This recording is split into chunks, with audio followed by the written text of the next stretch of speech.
Faade TV jinkwaniza kade kanunda kusaba subscribing Omuzimu Gwa Pastor Yiiga Gulumbye lwaki gutabuse baba ngenda kuba ku details massa ngenda kusaba subscribing ate o like video eno mbali updates ezina value buli kade wisanga kusaba like video eno comment section where yawo bako kyotesa obachi wabula subscribe onyigene kade ojja kuba ofuna notification buli lunatekanga video eno ku Faade TV yujika to subscribing anonyigane kade ojja kufuna ka notification buli wena batadde ngayo video.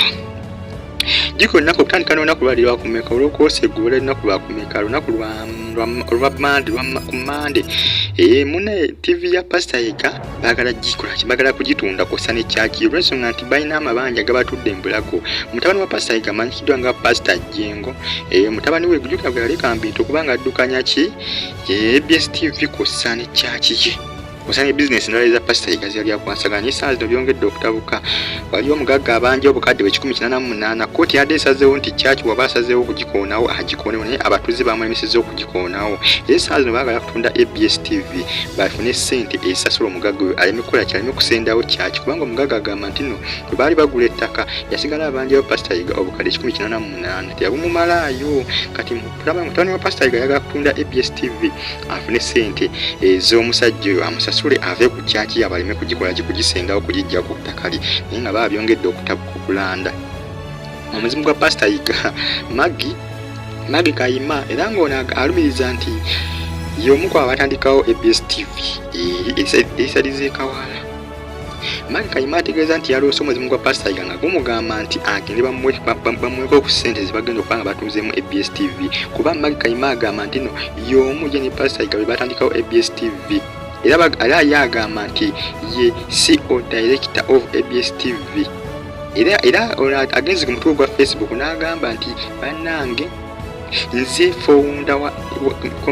nze co-founder and co-director of ABS TV Kawala ezange nange nzaagala musaaga mulwanya libe mutamanyi yabagambe balwanya libe batamanyi gibyatandikira kamanyiro just ate nali mbasonyinga ndaba tembulina naye kukyendabye ezange nzinona.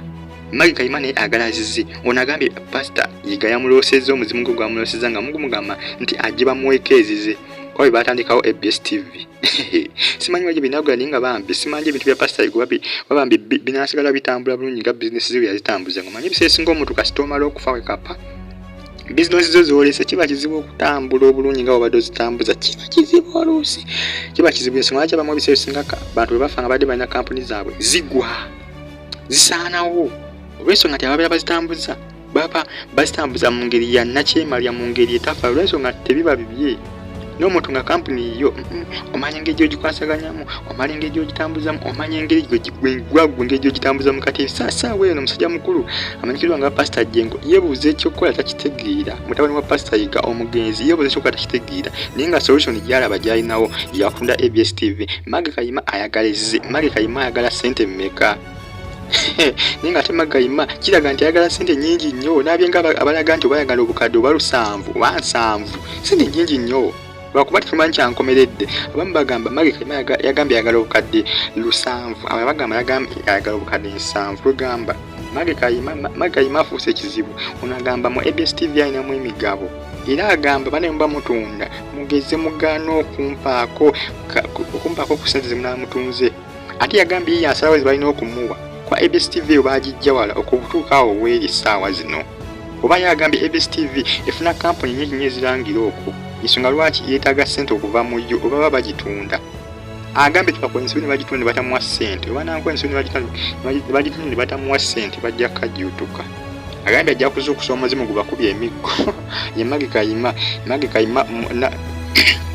Kayima era ono baali balumiza nti yali mukyalaani wa Pastor Yiiga Magi Kayima naye munaabi ebitambula kya Pastor Yiiga baagala gisaanyawo omugagga abanja akasente ke omusajja mutabani wa Pastor Yiiga yeebuuza ekyokukola takitegeera naye nga solution gy'alaba yakutunda ebimu ku ebyo ebya Pastor Yiiga ku ABS TV n'ebirala bingi nnyo akuŋŋaanya akasente k'omusajja omugagga amujjukira omugagga yagenze mu kooti olunaku lwali olunaku lwakumeka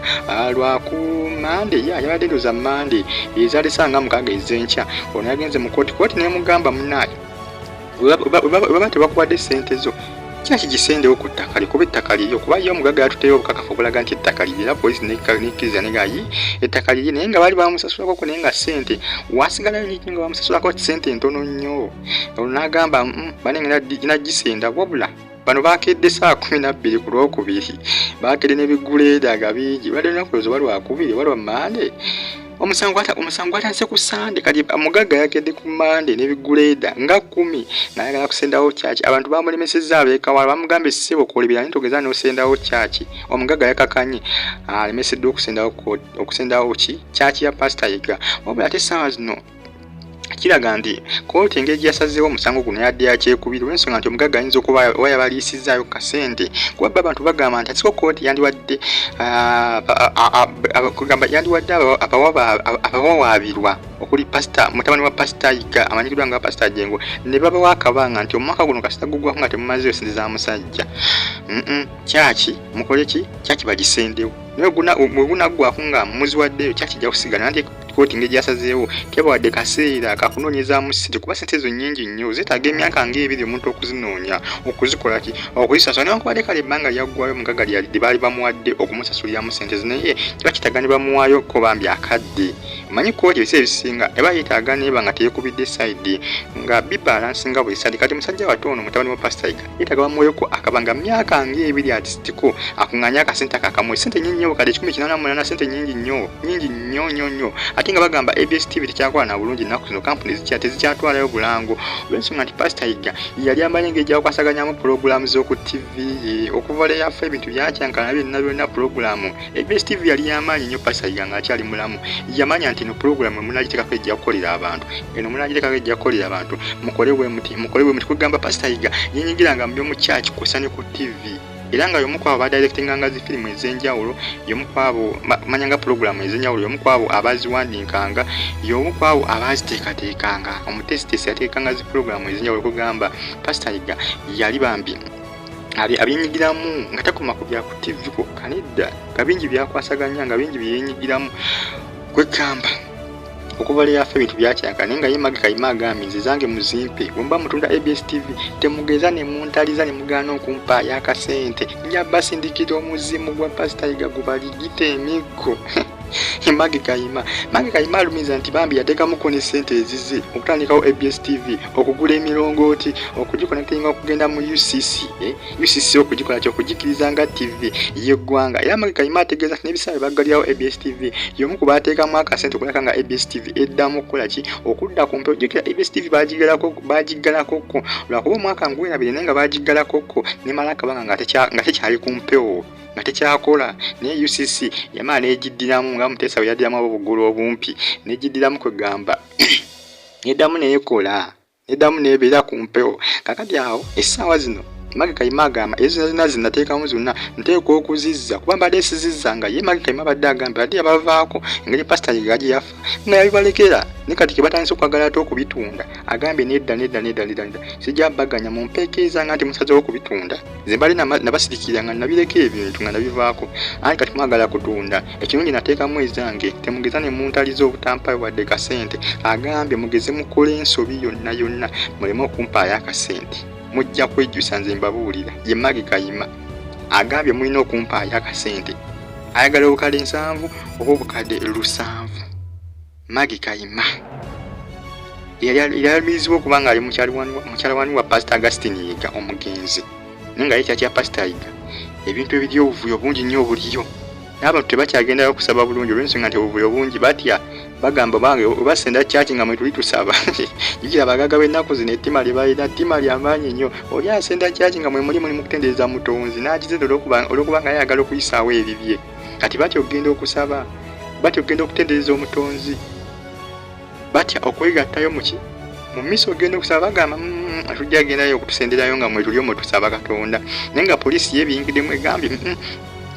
temusenda kyaki mu mwoyo kakabanga kuba kati olunaku lw'eggulu omugagga yazzeeko mu kooti nebaako kye yasazeewo ekyenkumeri negamba nedda tubaweeyoko ebbanga lwakuba ebbanga kooti nayo gisalawo nayo ekyalinze omugagga baagala basalayo ebbanga nga n'omugagga alikkiriziganyizza nalyo kooti kyeyagala okukola naye nga bagenda bawayo kakabanga ne simanyi sente ziwaji zinava kuba sente nyingi era beetagawayo ku bebatundu oba gundi ba ABS TV kusa ne business ndali za Pastor Yiiga ate nga ne Magi Kayimane ayagala ezise kwegamba simanyi musajja watu bwagenda kikwasaganya mutabani wa Pastor Yiiga kuleka nga asasula omugago ono sente ezo obukadde 188 sente nyingi nnyo. Musubscribing FAD TV like nga comment section muli awo bako kyotesa oba kyobabula nsonga za muzimu gwa Pastor Yiiga bagala gusindika ensonga nti Magi Kayima abanja akasente ke mwera